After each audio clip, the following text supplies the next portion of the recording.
Bienvenidos una vez más a su podcast Más que una casa Hogares Plus, y el día de hoy tenemos un excelente episodio con el fiscalista que, por cierto, que aquí está en Tulancingo, Rodrigo de Santiago. Bienvenido una vez más. Ya tenemos un capítulo anterior donde hablamos extensamente sobre temas para impuestos sobre bienes raíces, traslado de dominio, todo este asunto de pues todo lo que implica comprar una casa. Pero hoy vamos a hablar de un tema un poquito más general y abierto, y vamos a hablar de la declaración anual para personas morales de 2026. Vamos a empezar con qué significa esto, quiénes presentan esta declaración de anual y qué es la ley de impuestos sobre la renta. Correcto. Gracias, Emanuel, qué gusto saludarte. Y pues bueno, la ley del impuesto sobre la renta es un ordenamiento jurídico que va a encargarse de regular todo lo relacionado con los impuestos que gravan la riqueza. Renta es igual a riqueza, lo que es ganancia, lo que es utilidad. Entonces, las empresas son las personas morales, conjunto de personas físicas que se unen con un objeto lícito y común. Tienen como finalidad principalmente el lucro, y eso es lo que grava justamente el impuesto sobre la renta, esa utilidad o esa ganancia que se tiene.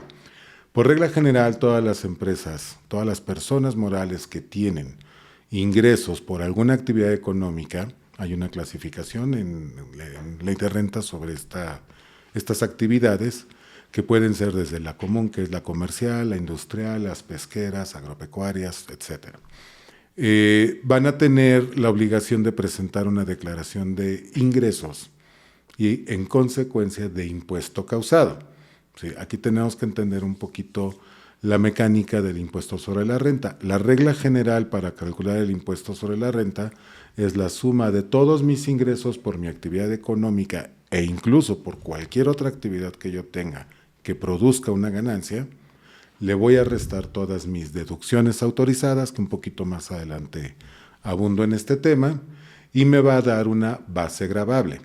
A esa base gravable le voy a aplicar mi tasa del impuesto, que es el 30%, y ya que tenga el impuesto a cargo del periodo, puedo aplicar pagos provisionales o retenciones que se hayan hecho o cualquier otro acreditamiento.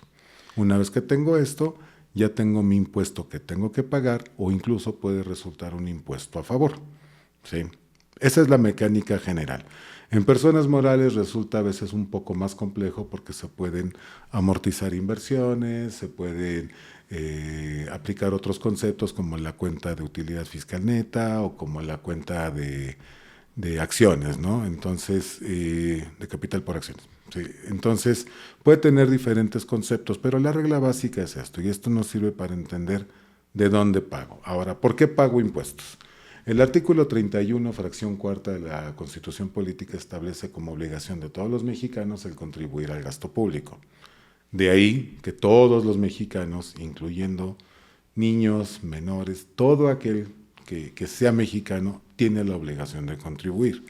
Directa o indirectamente lo hacemos. Evidentemente los pequeños pues no tienen una actividad económica, salvo honrosas excepciones, pero a fin de cuentas realizan compras. Entonces es una parte de la contribución que realizan. ¿Ok? Ahora, concretamente, todos aquellos que obtengamos ingresos por el desarrollo de una actividad económica, estamos obligados a pagar un impuesto sobre la riqueza, que se llama impuesto sobre la renta. ¿Quiénes tienen que presentarlo? Personas físicas y morales, y concretamente las personas morales, todas aquellas que realicen actividad comercial, actividad industrial, actividades agropecuarias, que se llaman, para efectos de la ley y de los fiscalistas, se les llama agapes, que significa actividad agropecuaria, ganadera, pesquera y silvícola.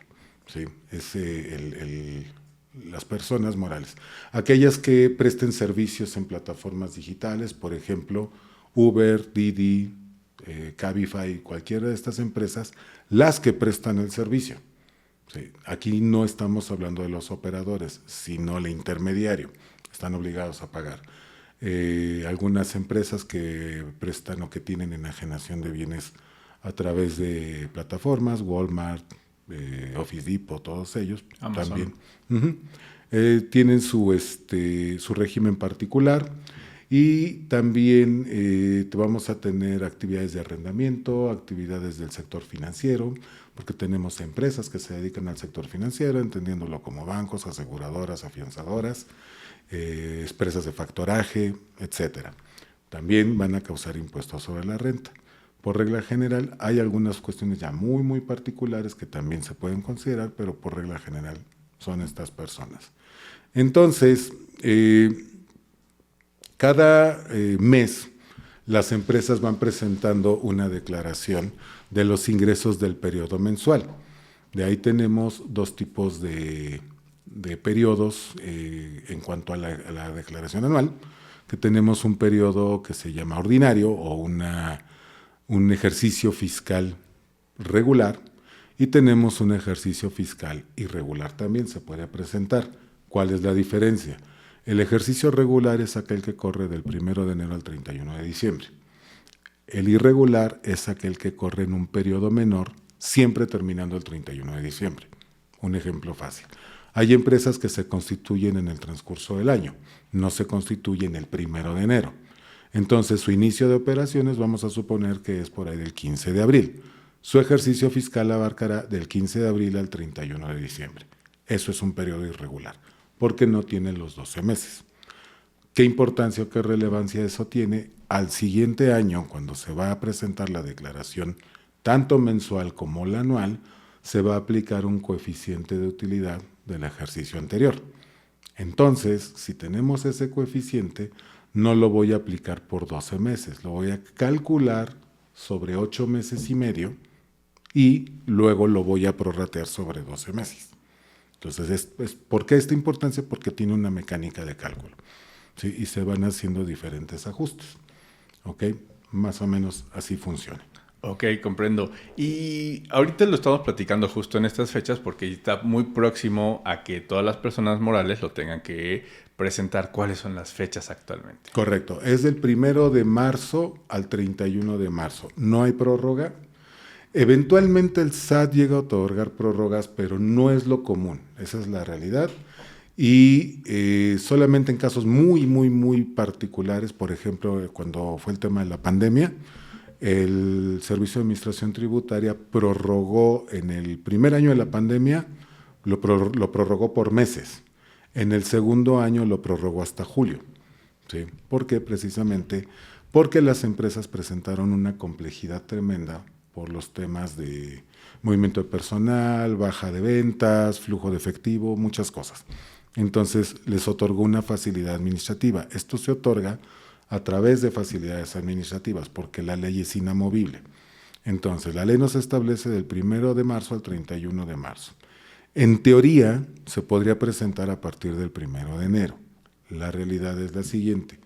El SAT no está preparado con la plataforma digital, con los ajustes, sino hasta el 1 de marzo. Ese es el primer punto. Porque es muy complejo.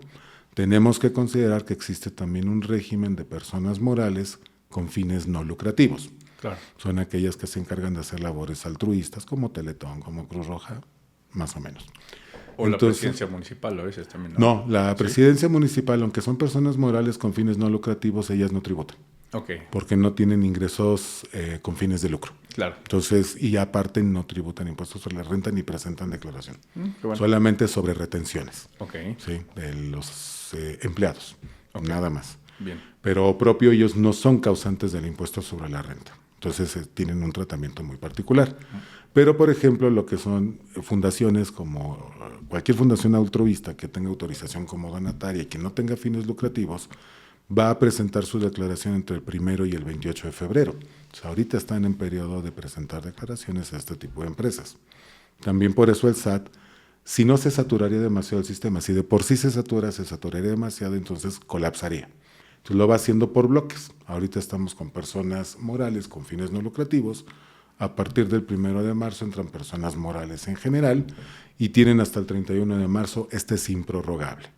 Si se diera alguna circunstancia extraordinaria, pudiera ampliarse ese plazo mediante una regla de carácter general que se publique en una modificación a la resolución miscelánea fiscal, pero no es el caso hasta ahorita. Entiendo súper bien. O sea, esta es una fecha generalmente fija cada año. O sea, este es el periodo para presentarla. Así es. Y ¿cómo se presenta para las personas morales esta declaración? ¿En qué se sustenta? ¿En qué está basada? ¿Qué es lo que se fija el SAT para que tú presentes esta declaración? Ok, en primer lugar tenemos el medio de cómo se presenta. La ley del impuesto sobre la renta, bueno, más bien el Código Fiscal de la Federación nos establece que deben de presentarse por los medios autorizados por el SAT. Hoy por hoy el medio autorizado y único es a través de Internet. Tiene un portal, tiene una plataforma que ahora se supone que es más amigable y más intuitiva, digámoslo, supuestamente más fácil. No siempre es así. ¿Por qué? Porque luego llegan a presentarse ciertas complejidades. Entonces, esta presentación de la declaración anual se hace por Internet dentro de este periodo. Aquí permíteme hacer una sugerencia para todos nuestra audiencia, es prepárense con tiempo y no lo dejen al último, porque normalmente la última semana de marzo el sistema colapsa, porque todo mundo se presenta en el sitio web a presentar declaración y entonces colapsan el servicio y para mandarla es un problemón tremendo.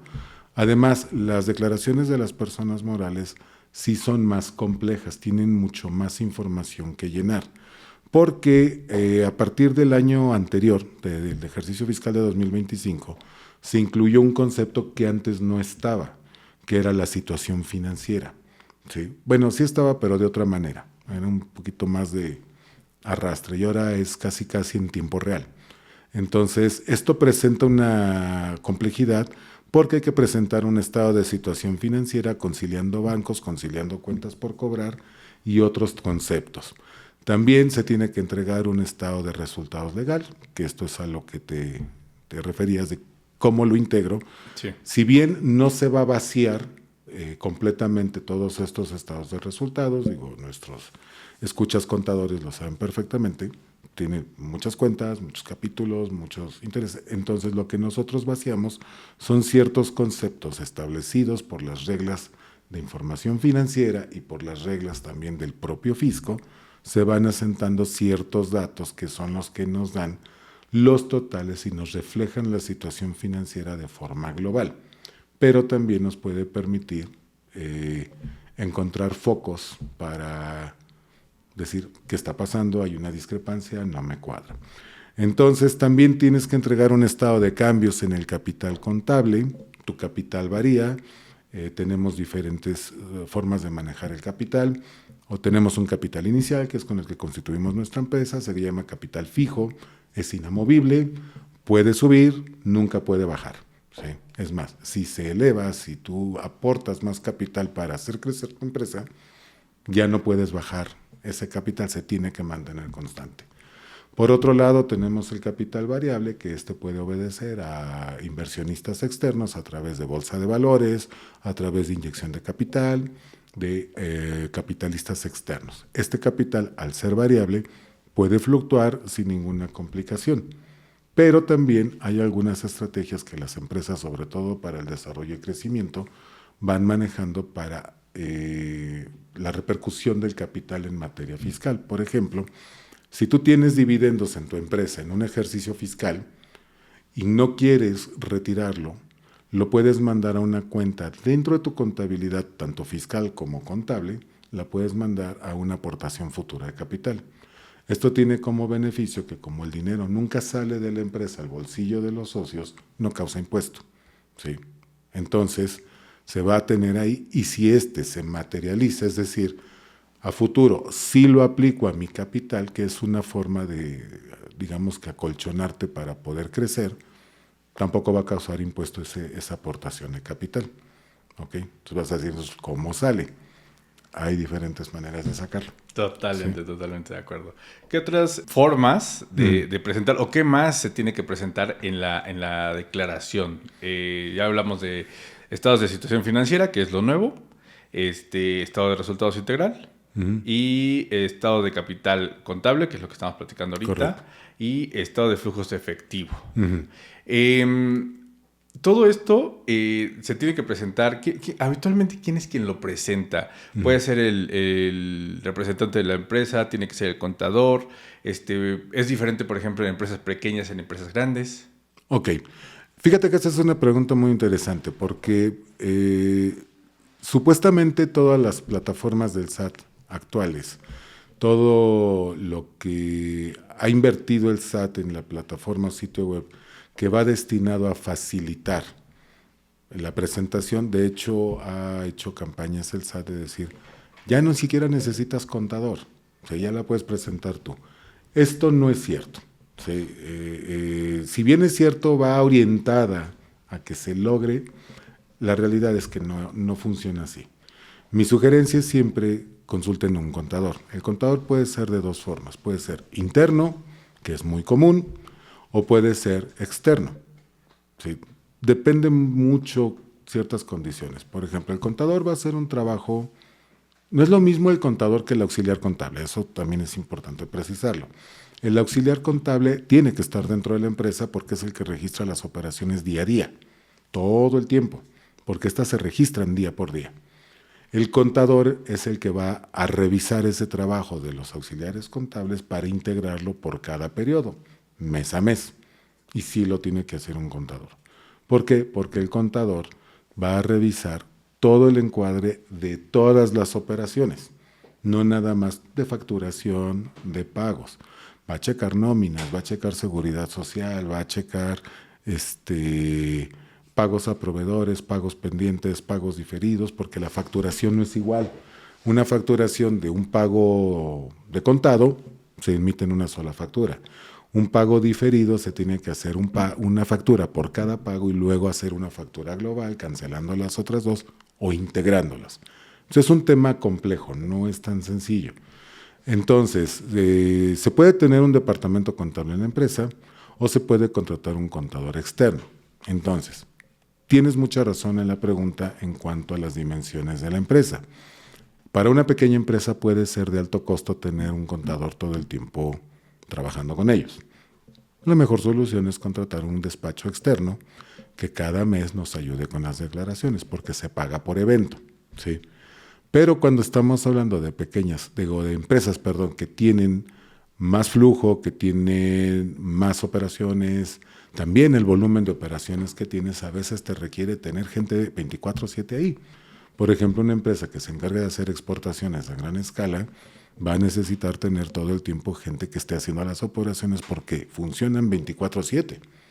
Entonces tiene que tener un departamento contable ahí. Las empresas más grandes tienen un departamento contable, tienen un contador general y al final de cada periodo contratan un despacho, una firma de contadores, pero eso es para efectos de auditoría. Van a revisar que todo lo que hicieron los contadores en el proceso esté apegado a derecho, cumpla con las leyes, sea real y que verdaderamente refleje la situación financiera de la empresa.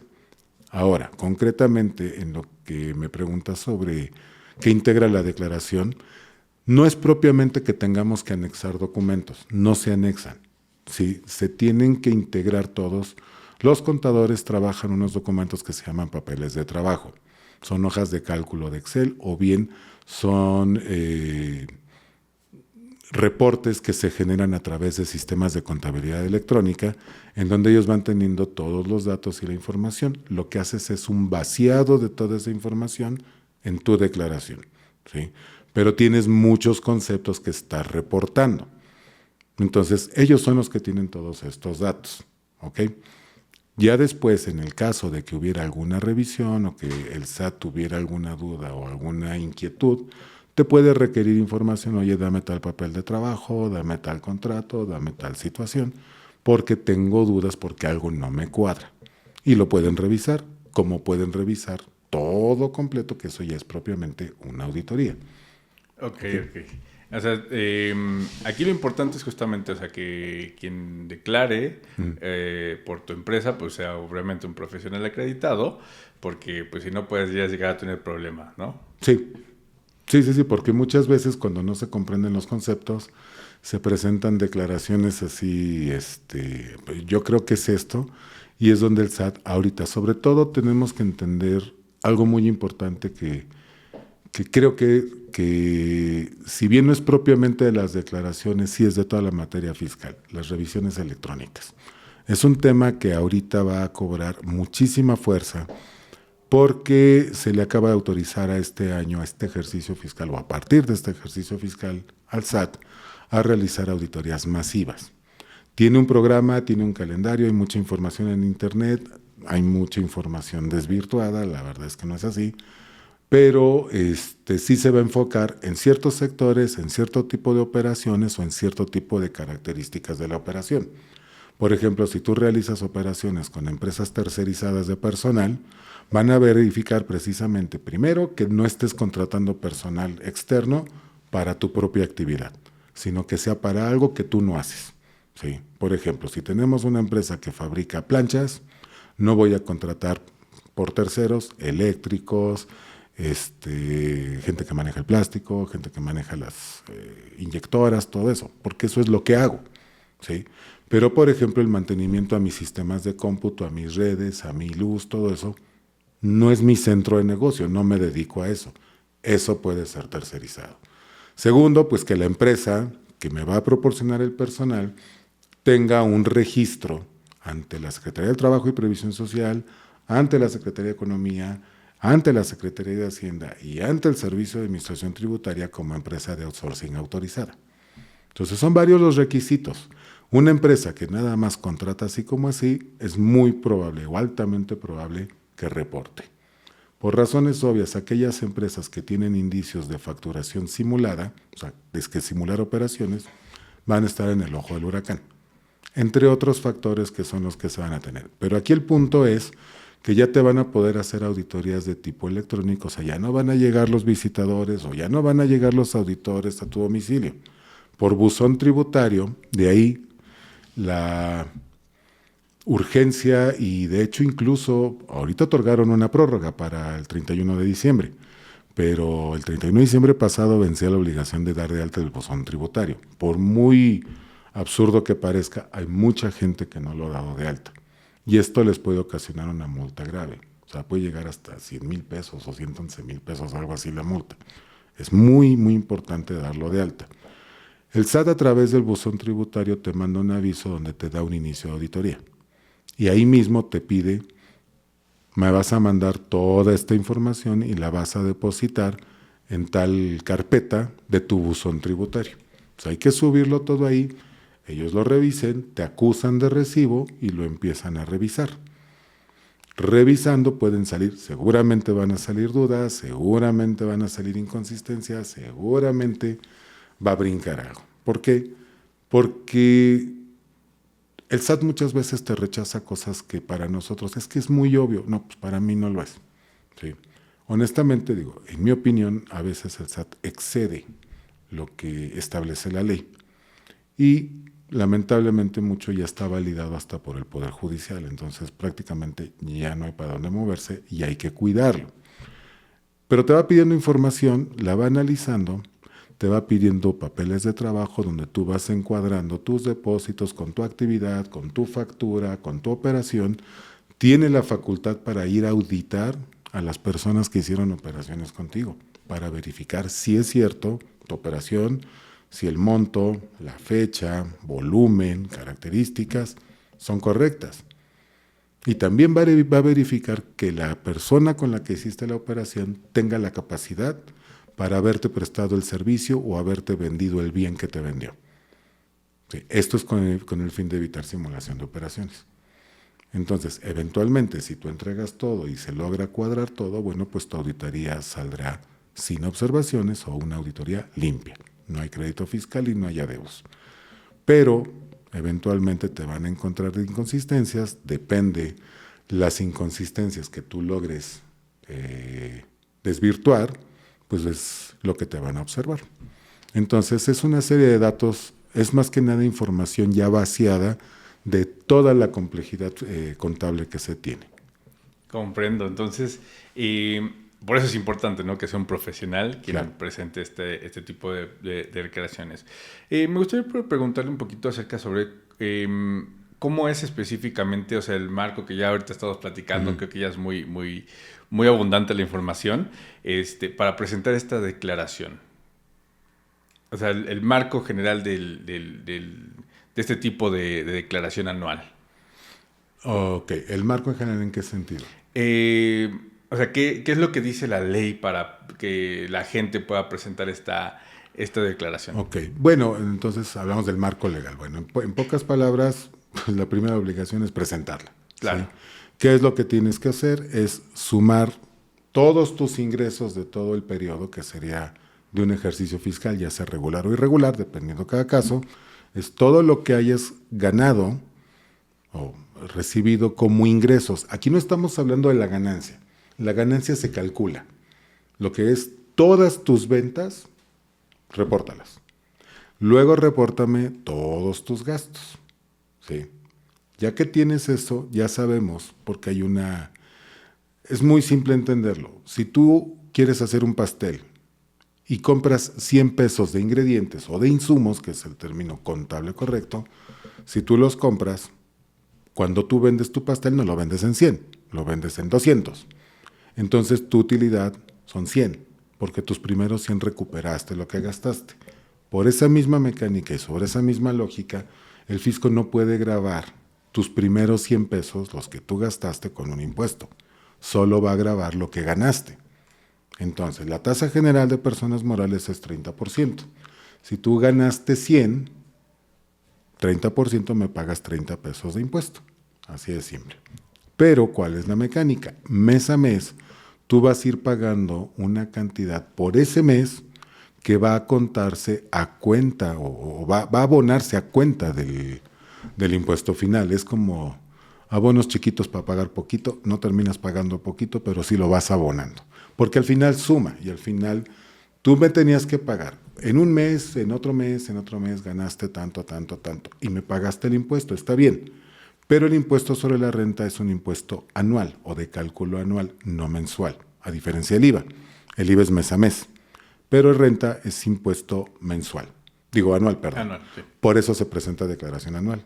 No hay declaración anual de IVA, no hay declaración anual de IEPS, porque son impuestos mensuales y son definitivos. El de renta, lo que pagas mensual es a cuenta del anual. Al final, sumas todo lo que ganaste en el año, todas tus deducciones del año, y también le vas a quitar todo aquello que ya fuiste abonando, para que de tal forma que al terminar tu cálculo, todavía en diciembre se llegan a hacer algunos ajustes, porque por ejemplo, por regla fiscal, ahorita, y es cambiarnos un poquito, o sea, brincarnos un escalón, pero la regla general es que todas las personas morales que no perciban más de 30 millones de pesos al año van a tributar en el régimen simplificado de confianza, que es lo que se llama RECICO. Sí, es obligatorio. En personas físicas es opcional, en personas morales es obligatorio. El régimen simplificado de confianza para personas morales otorga ciertos beneficios simplificando la contabilidad, nada más. Sí, la tasa sigue siendo la misma y todo. En personas físicas la tasa sí hace la diferencia, porque es sobre flujo de efectivo. Entonces, la parte que sí aplica para personas morales es que es sobre flujo de efectivo, a diferencia de un coeficiente de utilidad. Entonces, esto facilita la tributación porque se paga por ingresos cobrados. Lo que efectivamente cobraste es lo que efectivamente declaras y pagas tu impuesto. Nada más. Por eso en diciembre te pueden llegar ajustes, porque tú puedes tener pagos posfechados. Aun cuando tú emites la factura en diciembre, tu pago va a entrar hasta enero. Entonces tú lo vas a declarar como ingreso, pero en enero del siguiente año, porque fue cuando efectivamente lo recibiste. Esto facilita mucho la tributación y lo que busca es un estímulo para también disminuir el impacto económico en la empresa, sobre todo en época de aguinaldos, en época de reparto de utilidades, etcétera. Pues son grandes erogaciones que se tienen. Entonces lo que se busca es eficientar la administración de los recursos sin dejar de cumplir con las obligaciones tributarias. Sí. No, hombre, está increíble, ¿no? Porque todo o sea, al final de cuentas tienes que estar atento al año, o sea, todo para estarlo presentando en forma puntual, Así es. de forma eficiente, pero todavía tienes que, o sea, tener en cuenta pues todas estas cositas que a veces se pueden salir de lo normal, ¿no? O sea, que haya un pago que ejecutes hasta el año que viene o cosas así. Una devolución, bonificación, todo eso se va disminuyendo de tu ingreso. Ok. Y, por ejemplo, para hacer una cosa así, ¿no? O sea, para llegar al punto en el que digas, bueno, o sea, esta fue una devolución, ¿no? ¿Es mucho problema para el contador, para quien presenta la declaración? Mira, se vuelve problema cuando lo dejas pasar. Ok. Porque ese es un tema y es algo muy recurrente. Muchas veces por la misma dinámica de la empresa y muchas veces por la propia carga de los contadores se van dejando, se van postergando. ¿Sí? Oye, es que esto, híjole, sí había que hacer, porque hacer una devolución implica un papeleo. Sí, claro. Implica un trámite, pero no nada más con el cliente de decirle, oye, pues me regresas el producto y te devuelvo tu dinero. Porque ese dinero ya ingresó a tu contabilidad y ya ingresó a tu caja y deja un registro. Entonces, si tú lo erogas sin otro registro, ¿en qué lo gastaste?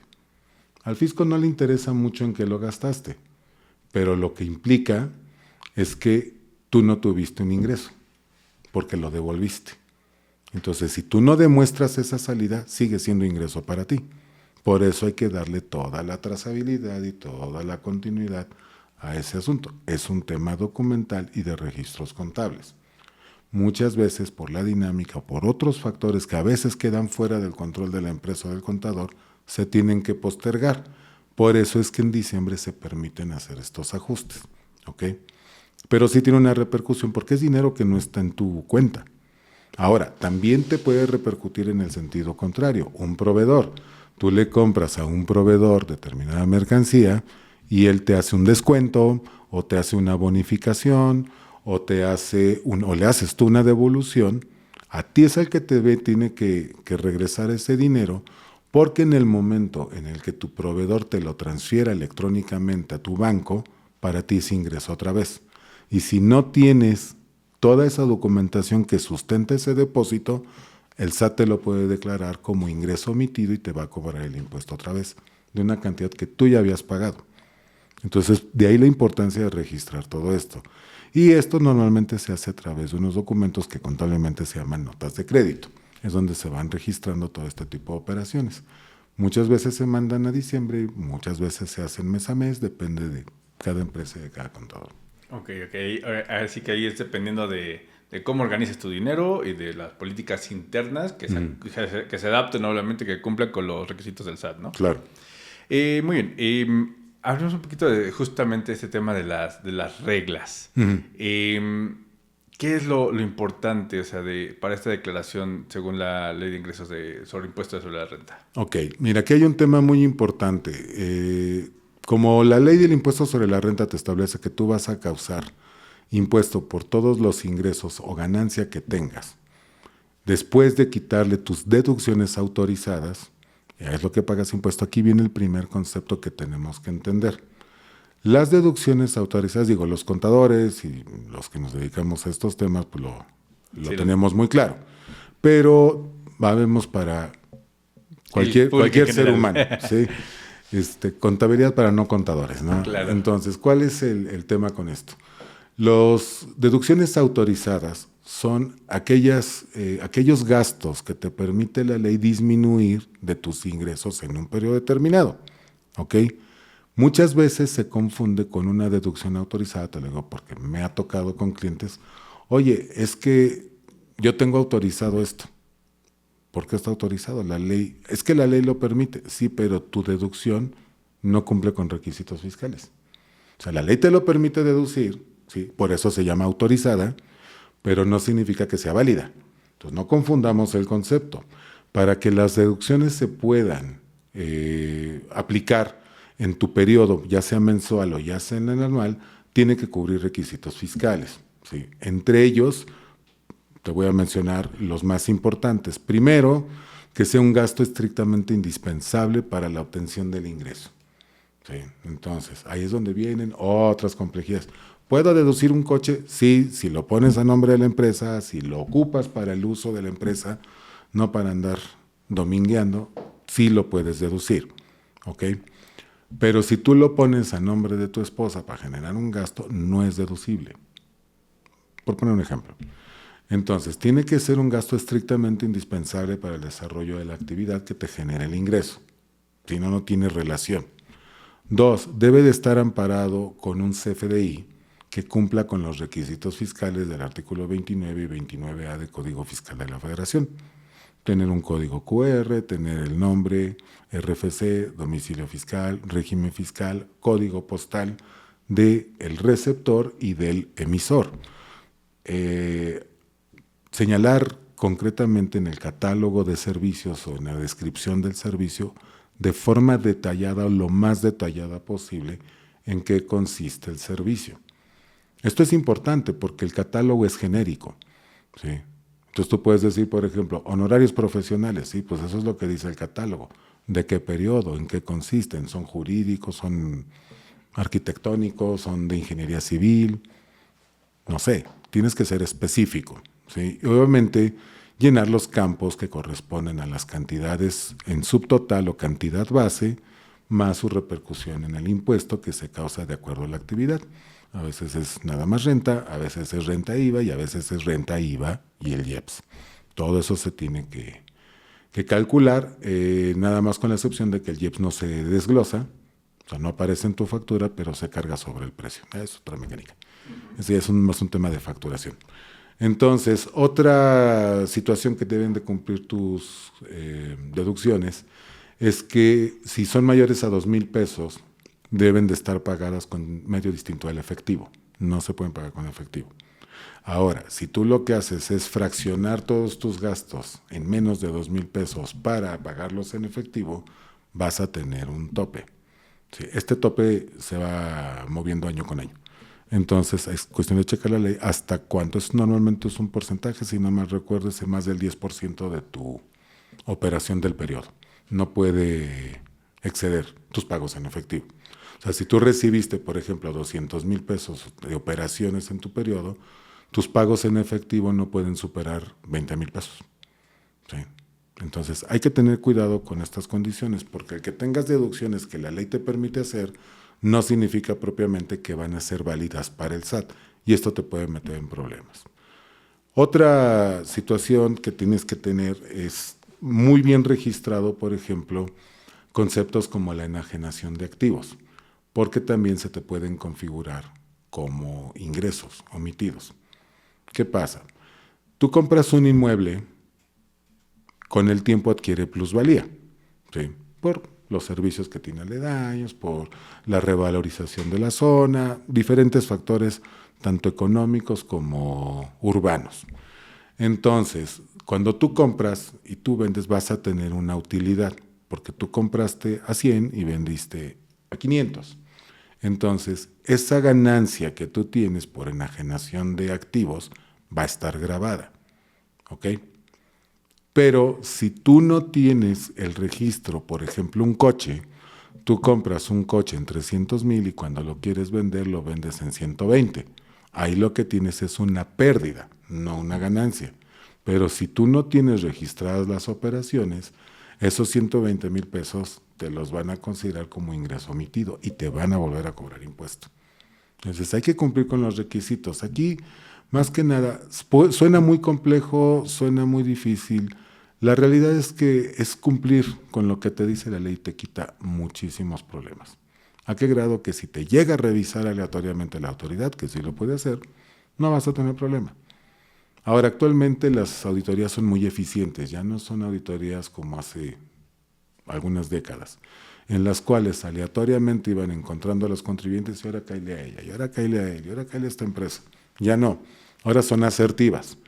Como tienen todo cruzado a través de sistemas informáticos, el SAT ya sabe cuando cometiste errores, ya sabe que declaraste de menos y ya sabe cuánto te puede, digamos que cobrar de un impuesto omitido por todas estas operaciones irregulares. O sea, ya tiene un estimado y va por ese.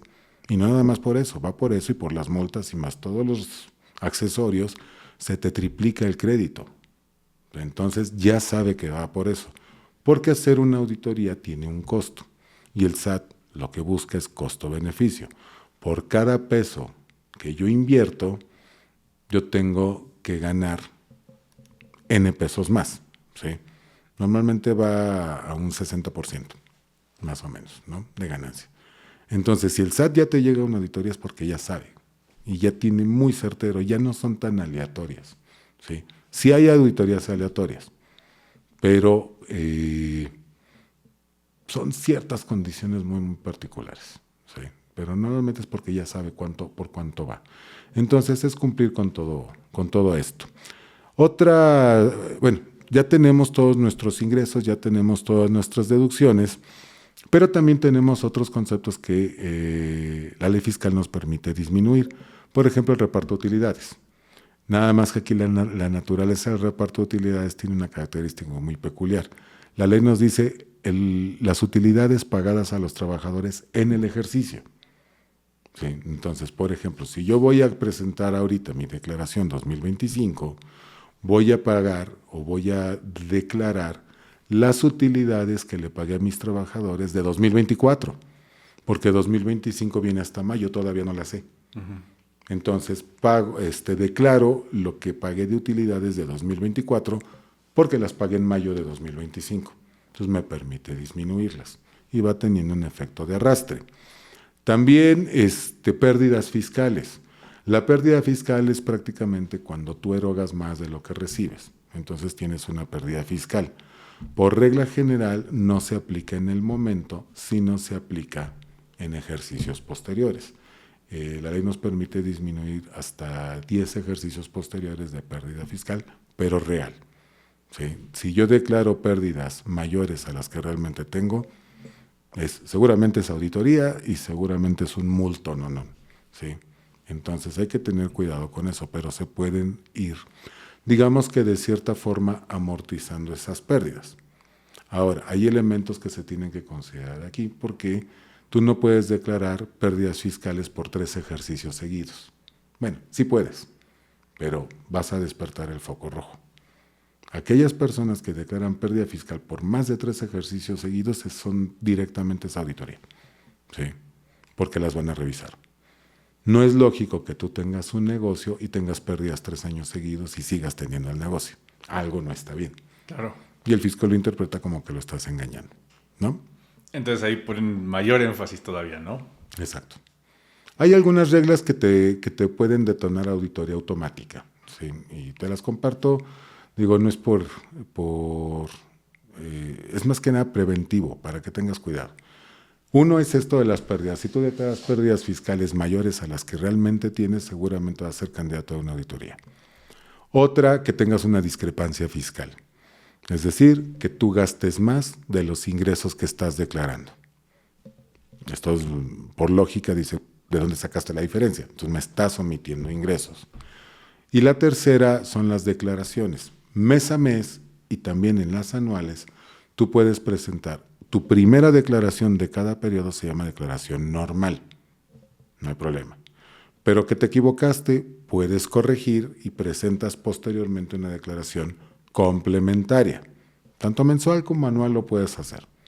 La ley te dice que puedes presentar hasta 3 declaraciones complementarias, pero tiene sus peculiaridades o sus excepciones. La regla general es no más de 3. Pero si tú presentas 2, ya estás en foco rojo para auditoría.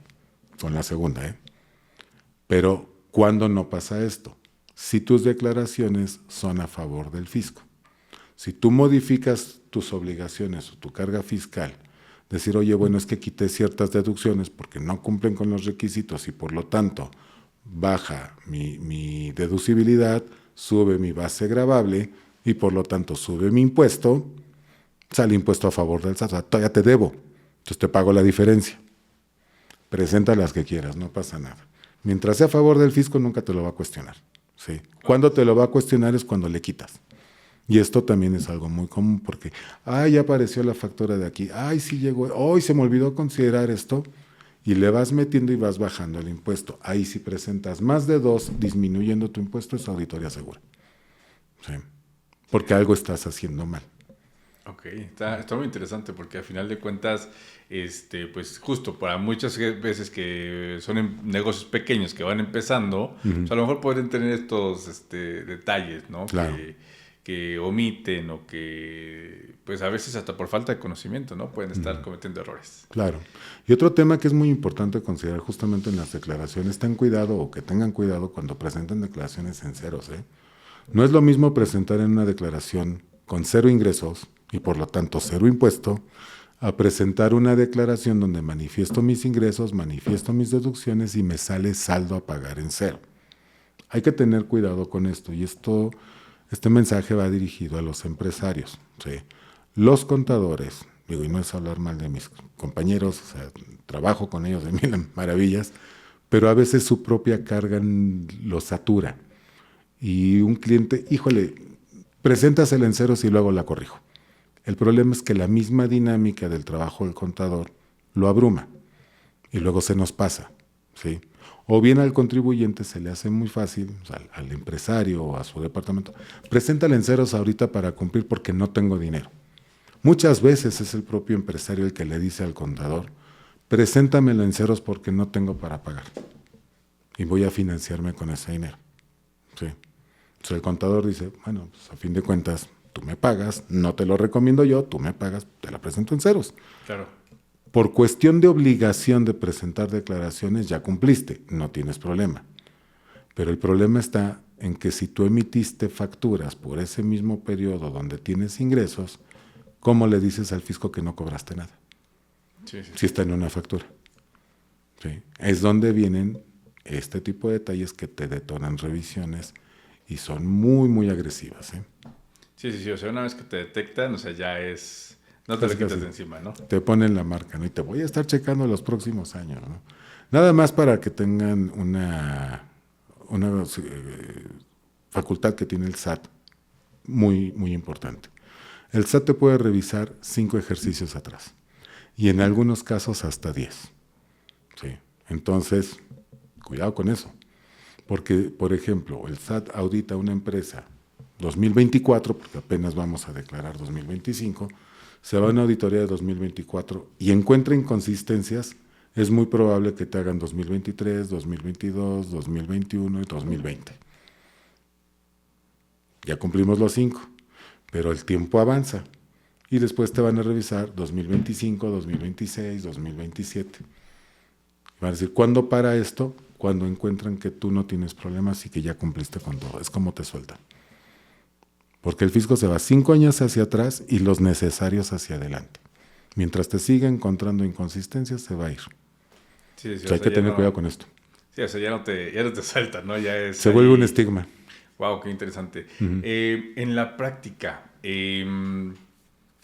¿a qué empresas les recomiendas que pongan todavía más énfasis en cuidar sus declaraciones anuales?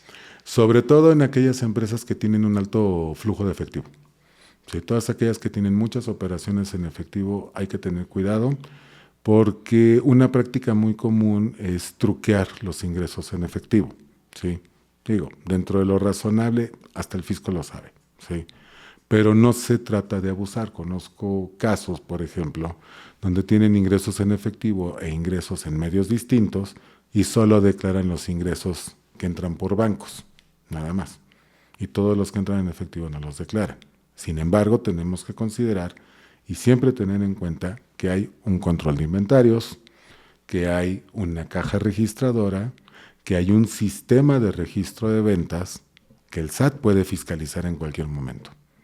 Entonces, si te agarran con eso, créeme, no te va a gustar, o sea, sale carísima la cuenta.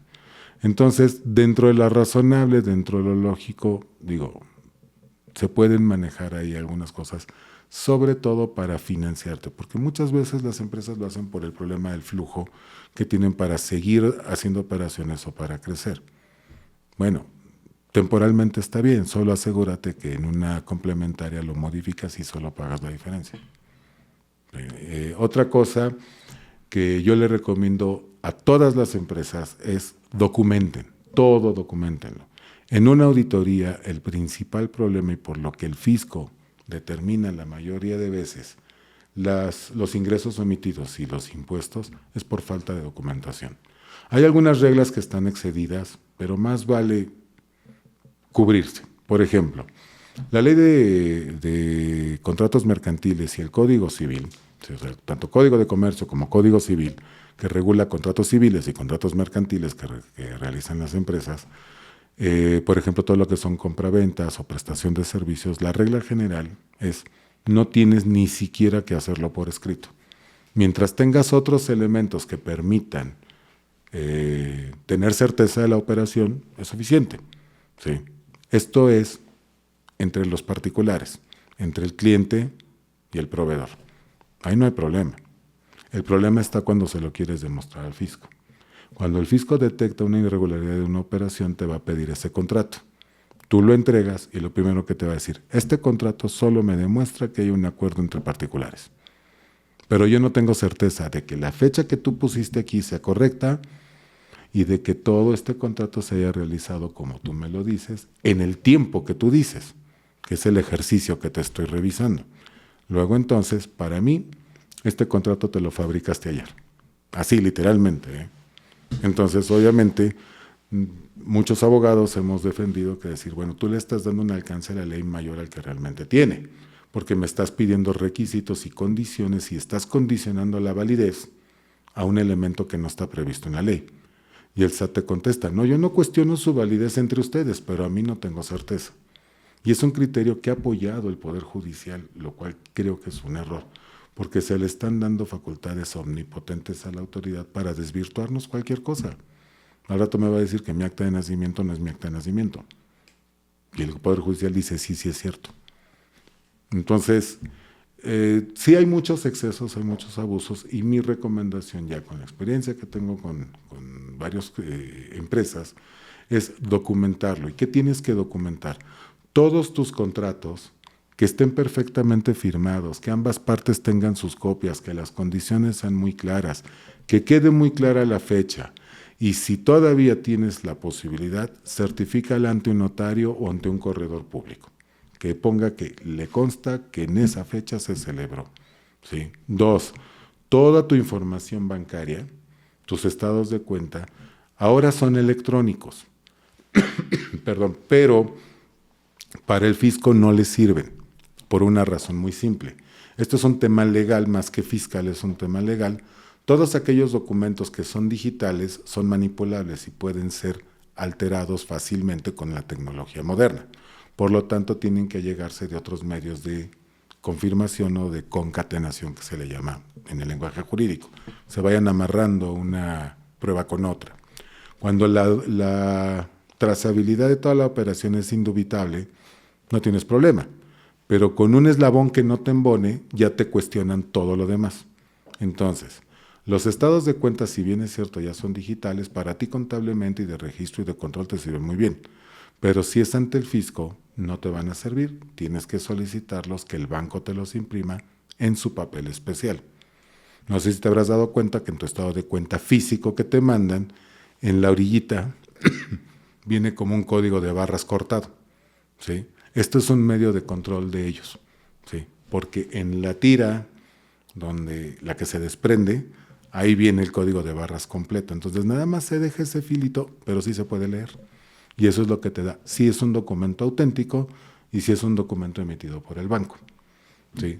El papel es especial, si tú los has visto, es un papel como acartonado, tiene ciertas medidas de seguridad imperceptibles a simple vista, solamente con luz ultravioleta, con algunas cosas, y en algunos casos y algunos bancos manejan una banda magnética que se lee en un lector especial.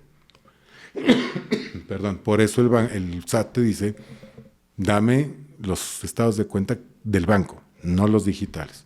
Hay que pedirlos, te los pueden entregar, no pasa nada. Pero si de alguna manera tú los puedes ir guardando y conservando, te ahorras muchas cosas, sobre todo tiempo.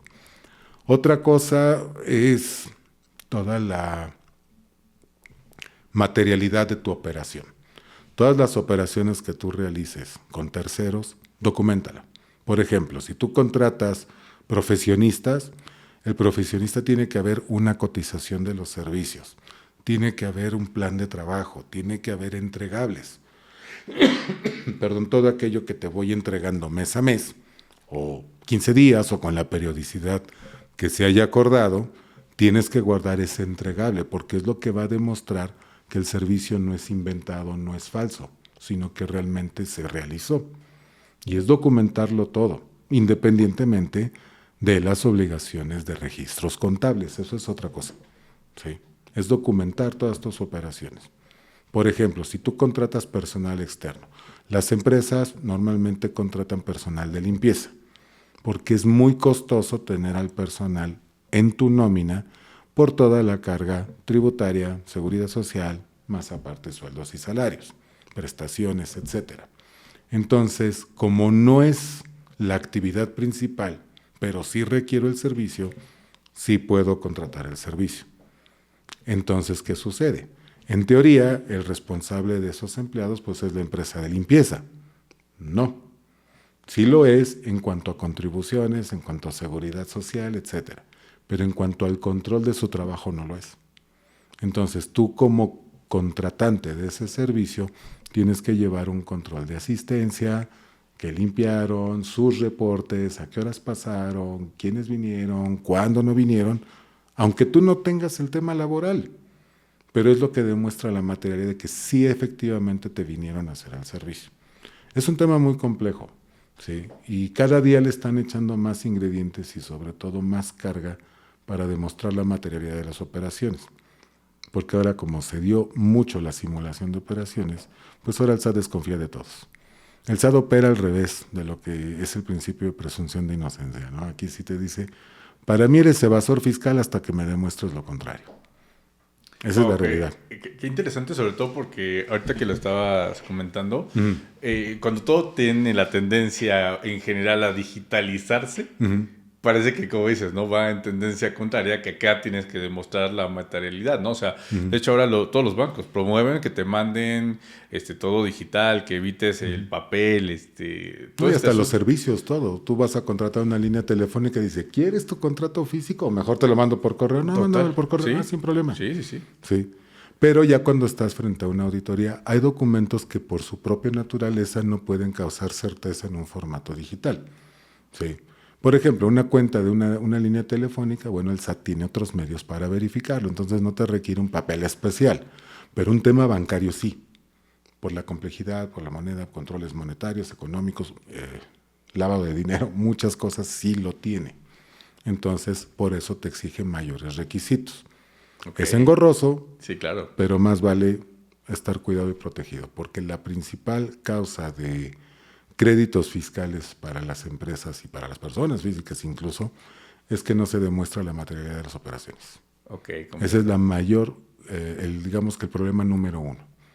Aunque todo esté bien, a mí me ha tocado ver empresas impecables en su control. O sea, tuve una empresa que se dedicaba a la peletería. Bueno, tenía medido al decímetro las pieles. O sea, sabía cuánto entraba, cuánto mermaba, cuánto salía, en qué salía, con qué forma salía, qué dimensiones cada pieza. Y te estoy hablando que compraba volúmenes de 1000 pieles de ganado para fabricar la piel de vehículos. Era el proveedor de agencias constructoras de vehículos. Él les forraba los asientos. Entonces lo tenía súper controlado. Pero ¿cuál era el problema? No podía controlar la entrada de la mercancía porque compraba las pieles a pie de carretera. Pues, ¿quién te factura? ¿Quién te hace todo? Entonces me decían, todo su control de salida está perfecto, el que está mal es el de entrada. Claro. No lo tienes documentado. ¿Y qué argumento le doy al SAT para eso? Sí, Tiene claro. razón. Sí. Tiene razón. Entonces, más vale a veces pecar de precavido que enfrentarte a un dolor de cabeza, porque sí es un dolor de cabeza una auditoría. Totalmente, me imagino. ¿Qué otro comentario tienes, por ejemplo, para el tema, por ejemplo, de esta parte de declaración anual para empresas cuando han hecho alguna operación de bienes raíces en el transcurso del año? Ok. En cuanto a bienes raíces, cuando se hace, por ejemplo, la adquisición de un inmueble o la construcción de otro, un anexo, otro edificio u otra sede incluso, bueno, lo repito, primero documentar perfectamente todo desde el origen, ¿sí? hay que documentar el flujo de los recursos, hay que documentar el origen de los recursos para hacer esa expansión, si es crédito, si es financiamiento, de otra índole que sea diferente del crédito, porque pues, ahora hay otros programas que te lo permiten, si son ingresos propios, si son ingresos aportados por los socios, ¿sí? A fin de cuentas constituye una aportación de capital, la deuda no causa impuestos, por razones obvias, siempre y cuando se documente. Si no se documenta, te la van a considerar como ingresos omitidos. 2, evidentemente que los proveedores que te construyan, algo que sí aquí es un tema muy, muy importante, que los contribuyentes, los empresarios, verifiquen que el proveedor que están contratando para la construcción o ampliación no esté en las listas, famosas listas negras del SAT. Se llaman listas del 69B, se refieren al artículo 69B del Código Fiscal de la Federación, que establece el procedimiento y la sanción para simulación de operaciones. Entonces, verifica que esta empresa no esté en esa lista. ¿Por qué? Porque aunque realmente te haya construido el edificio, si está en esa lista, esa operación no es deducible, te va a generar problemas. Entonces, sí hay que considerar esto. Obviamente, si adquirimos un inmueble de terceros, por ejemplo, se compra un terreno, se compra un edificio de oficinas, bueno, verificar la situación fiscal de ese inmueble ante el registro público de la propiedad, ante pues las autoridades municipales para efectos de catastro, todo ese tipo de cosas, y que se encuentre al corriente, ¿ok? Y sobre todo, porque es el registro incluso se puede buscar a través de los notarios o corredores públicos que te certifican la operación, que hagan un rastro de que la operación tiene toda una trazabilidad lícita. ¿Por qué? Pues porque a lo mejor te lo está vendiendo alguien que no tiene derecho. Sí, y se ostenta. Y es algo que sucede. Sí. Que dice, oye, no, pues te vendo el edificio y sí, págame y todo, y resulta que el edificio no era de él, era de la abuelita y no lo podía vender. O era de un cuate que ni conoce, simplemente no lo atendió y ya se lo vendió y al rato tienes un problema. Totalmente de acuerdo con eso. Y eso siempre es lo que tratamos de cuidar justamente, ¿no? De que todas las operaciones tengan esa trazabilidad y esa formalidad, ¿no? Que es lo importante. Y sobre todo porque va a tener una repercusión en tus impuestos. Totalmente. ¿Cómo puede repercutir? Pues te puede generar una deducción importante, te puede generar una amortización de inversiones, ¿sí? Porque los inmuebles, si no me recuerdo, son 10 años, ¿sí? Los que tú puedes ir amortizando a través de una figura que se llama depreciación. Claro. ¿Sí? Obviamente el inmueble no se deprecia, sino al contrario, adquiere plusvalía, pero lo que deprecias es su uso. Claro. Entonces en pocas palabras, es una deducción nada más que diferida. No es una deducción inmediata, sino diferida durante 10 años. Sí, claro, o sea, si invertiste 1,000,000, no vas a deducir todo en un solo periodo, ¿no? Eso es a lo que te refieres. Sí, de entrada es el 30% dividido entre 10 años. Claro. Entonces es un 3% cada año durante 10 años. Sí. Entonces te va ayudando a disminuir tu carga tributaria. Por otro lado, te puede generar incluso una investigación por origen de fondos, una omisión de ingresos, que te genera impuestos, amén de otros problemas legales por otras cuestiones que no son propiamente fiscales, ¿no? Sí, claro, perfecto. Pues bueno, ¿algún otro comentario que tengas sobre declaración anual para personas morales? Ok, mira, tenía algo aquí, ¿cómo se presenta? Ya sé que comenté hace un momento que esto lo hacen los contadores, sí, pero no está por demás darle alguna sugerencia a los propios contribuyentes. Mi primera sugerencia es siempre corroboren con su contador su declaración. Revísenla. No es necesario que sepan impuestos, que conozcan las leyes fiscales, que sean contadores. No es necesario. Hay cuestiones muy lógicas. Sí. Si yo sé que en un periodo, ya sea anual o ya sea mensual, yo cobré tanto más cuanto de dinero porque tengo las facturas, mi declaración no puede estar en 0 ingresos. Puede salir 0 impuesto a pagar, porque si hay mecánicas de acreditamiento y muchas cosas que nos pueden dar ese efecto. De entrada, el primer año de operación de una empresa no pagas impuesto, porque se llama periodo preoperativo y como no tienes coeficiente de utilidad, no se paga impuesto. Ese te va a repercutir hasta el segundo año. Segundo, tercero y hasta cuarto año tu impuesto va a estar muy elevado porque se está prorrateando todo lo del periodo preoperativo, por razones obvias. Ya por ahí del cuarto, quinto se normaliza y baja. Entonces no puedes tener ceros. Entonces revisa que tu contador no haya presentado 0 ingresos. ¿Ok? 2, si tienes alguna duda del por qué el impuesto, por qué la deducción, por qué sí, por qué no, siempre consúltala con tu contador y que te la explique ampliamente. Es su obligación. Sí, digo, él está prestando un servicio y adquiere compromisos dentro de ese servicio. ¿Ok? Esa es otra recomendación. 3, verifica que las declaraciones mensuales se presenten a más tardar el día 17 del mes siguiente. No hay extensión, no hay prórroga. Día 17 del mes siguiente al que reportas, tiene que estar presentada. Y ahí sí puede estar presentada desde el 1 al 17, el día que quieras. Normalmente se presentan entre el 10 y el 17 por los ajustes que hay. ¿Sí? 3, conserva siempre todos tus comprobantes fiscales que emites y que recibes. No tanto físicamente, sino un archivo que se llama XML. Ese es el que tienes que conservar. El PDF es solo una representación impresa. No tiene efectos fiscales. De hecho, no sirve para nada. El que sirve para el SAT es el XML. En principio, el SAT lo tiene registrado. El SAT lo tiene.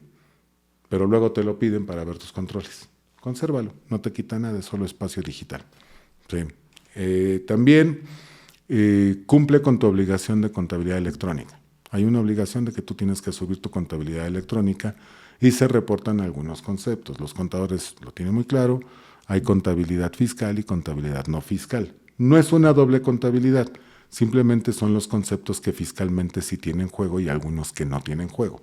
Es a todo lo que se refiere. Verifica que tu contabilidad se haya subido en tiempo. Si puedes verificar que tus clientes con los que haces operaciones que no estén en listas del 69B, que no tengan alguna restricción, porque hay otro tipo de listas que no es propiamente por simulación, sino por incumplimiento de obligaciones. ¿Sí? También verifica porque eso te va a evitar muchos problemas. Y pues por último, prepárate con tiempo para tu declaración. Ahorita es muy buen tiempo para irse preparando porque estamos a 15 días de iniciar la campaña. Los primeros días y los últimos días se satura el sistema. Entonces considérelo. Porque además, en el caso de que haya algún beneficio, como alguna devolución o algo así, pues mientras más rápido la presentes, más rápido la obtienes.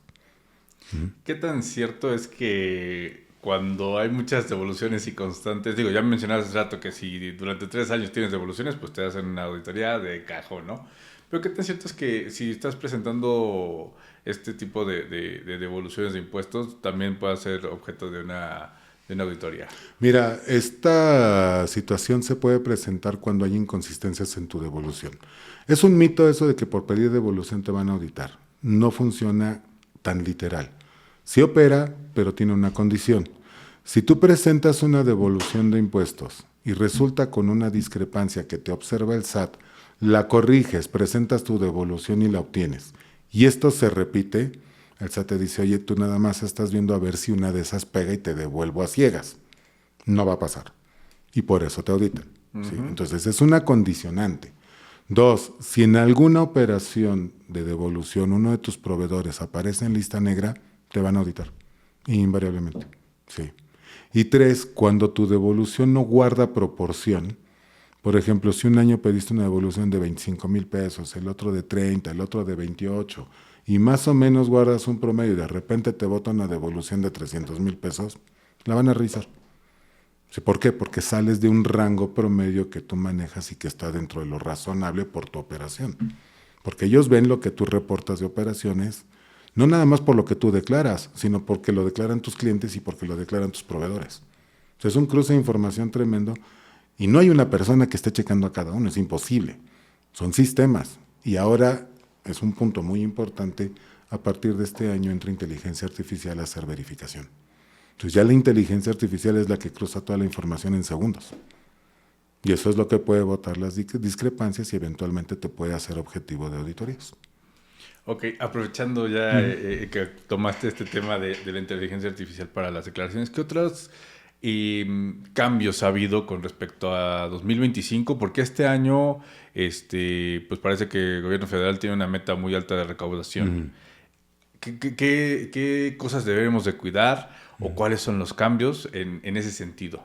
Ok, pues bueno, básicamente ya te los mencioné, es sí documentar todas tus operaciones lo más exacto y perfecto que tú puedas, ¿sí?